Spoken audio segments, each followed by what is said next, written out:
The collection on Palmetto is a love poem to the evolution of the engine and all the beauty and power that comes along with it.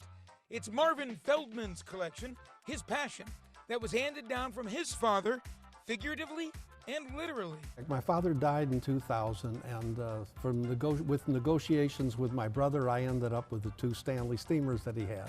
He's not talking about a carpet cleaning company. He's talking about cars built by the Stanley Motor Carriage Company that ran on steam. His father loved those cars, and Marvin continues the affair. You have to stand next to one, and you can feel it in the air. There's a life there that just doesn't exist in electric motors or gasoline engines. So he had 2, but that's not a collection. Just ask his wife. Well, one day she said, "Marvin, I've read that unless you have 3 of anything, you don't have a collection." And I said, "Well, I can fix that." And the collector began collecting. He's up to 24 cars now, gas-powered, steam-powered, of course, and even a full electric automobile from 1904.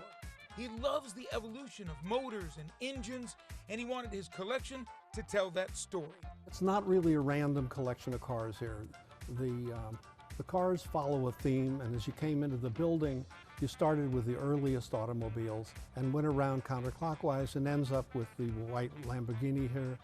And the idea was that we wanted to use the facility to show people the tremendous changes in innovation and mechanical design that occurred in a very short period of time. And it's not just the cars. Out front, he has a display of engines that range from the small to the massive.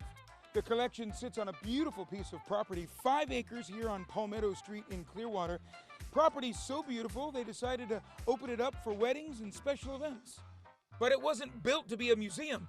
It just kind of worked out that way. Initially, it was just to protect the cars in the event of a hurricane. And then it kind of morphed into what you see here. And people ask if it was part of a plan. In reality, it was not. It just happened. We wanted to build a place here where people who didn't know they would like cars could come and see them anyway. And you see that when you come in the front gate, that we want people to feel comfortable here and to learn something.